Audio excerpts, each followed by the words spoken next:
first thing to do is to accept that this is very, very common. This is a common thread amongst all addictions. It is very hard to quit, and it takes a lot of effort.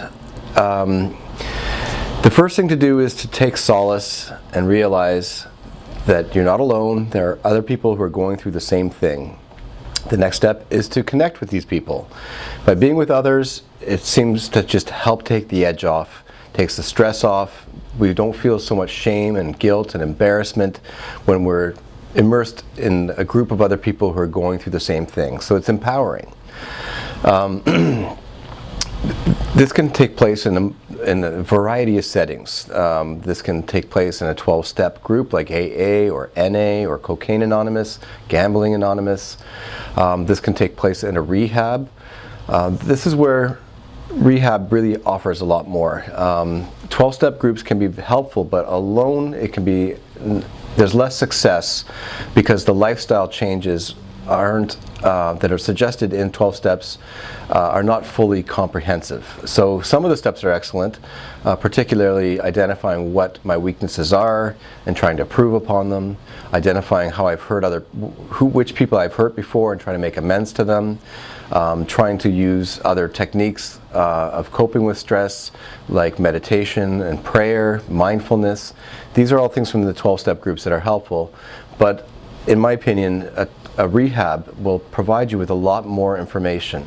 It also gives you an opportunity to be shielded from the stresses of life, to be away from it all, and just to focus on yourself. And the duration of the rehab itself, unfortunately some of them are only 3 weeks to 4 weeks long, but those are not as helpful, I find, as a rehab that's more like 2 months or even 6 months.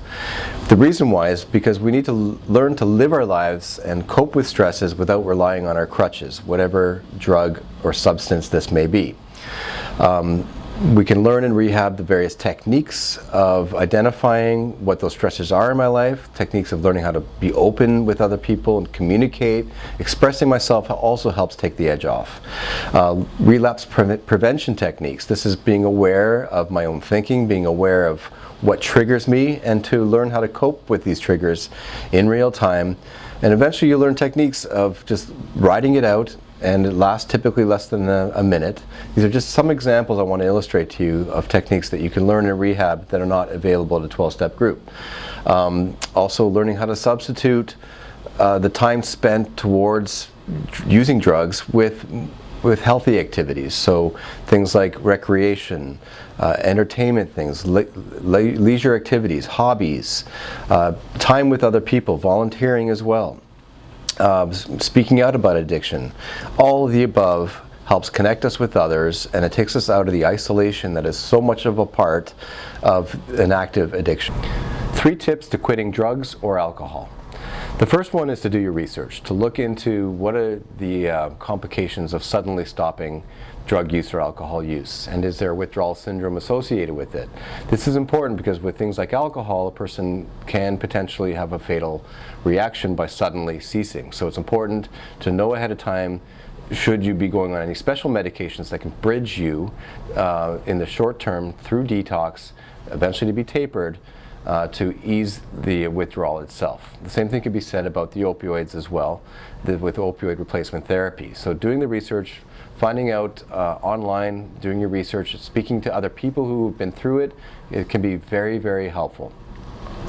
The next thing to do is to decide on the location. Where are you going to be if and when you choose to quit?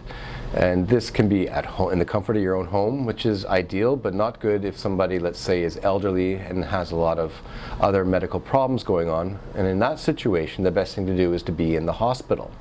In between these two options, however, is to go to a detox or a rehab facility. Now, detox is generally our community accessible for anybody. However, there's a lot of deterrence from this because of the cleanliness. There needs to be, which is not safe to say all of them are dirty, but in my experience, a lot of people have had negative experiences there, and that's not such a good thing over the long term. If a person has money or medical insurance, then that is helpful to go into a detox that is covered. But privately, but if there's a public detox, you should do your research into it and ascertain if there's any what kind of medical professionals are there, the cleanliness of it, and what sort of alternative professionals are there to help ease this transition for you. So rehabs, some of them also provide detox services as part of it, and so you need to decide, like I said, the location as to where you are going to be during this process. The third thing is the most important to me, and that is learning the lifestyle changes. So just quitting drugs or alcohol is not enough. It usually takes a stress in a variable amount of time until the person is back to their old ways and using again. This is a very, very common thing. It is a tough thing trying to quit and have an enduring recovery. It is a very difficult thing. So the way to ensure a better likelihood of having an enduring good quality recovery is to learn the lifestyle changes. And this is basically learned in rehabs, but it is available online as well. But being alone is one thing that I would say to refrain from. A person needs to be in touch with other people. Addiction is an illness of isolation, whereas recovery is about being connected to other people. We can have group counseling. There could be 12-step groups, peer help groups, volunteer work, recreational activities. All these things are being connected with other people. So that's just a part of it. But the other two parts of lifestyle changes is to have a plan of relapse prevention.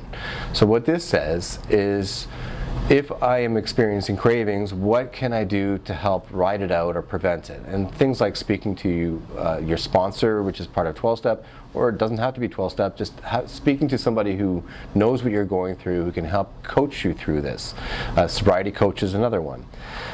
So learning how to handle stresses in life, cravings in life, recognizing behaviors, avoiding what we call slippery people, the people who can induce a slip, a relapse.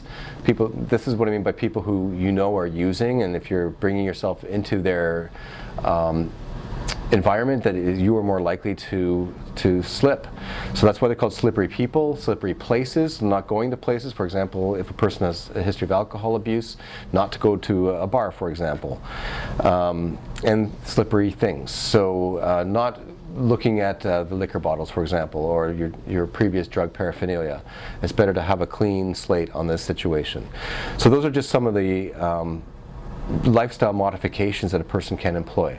So my 3 tips again on quitting drugs is: 1, to do your research, to ask other people, to learn about withdrawal syndromes, to learn about how is the best way for you to go about this, whether it could be cold turkey or by tapering down, or on opioid, for example, opioid replacement.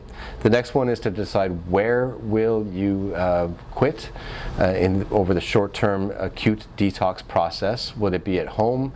Would it be in hospital? Would it be at a detox center or at a rehab?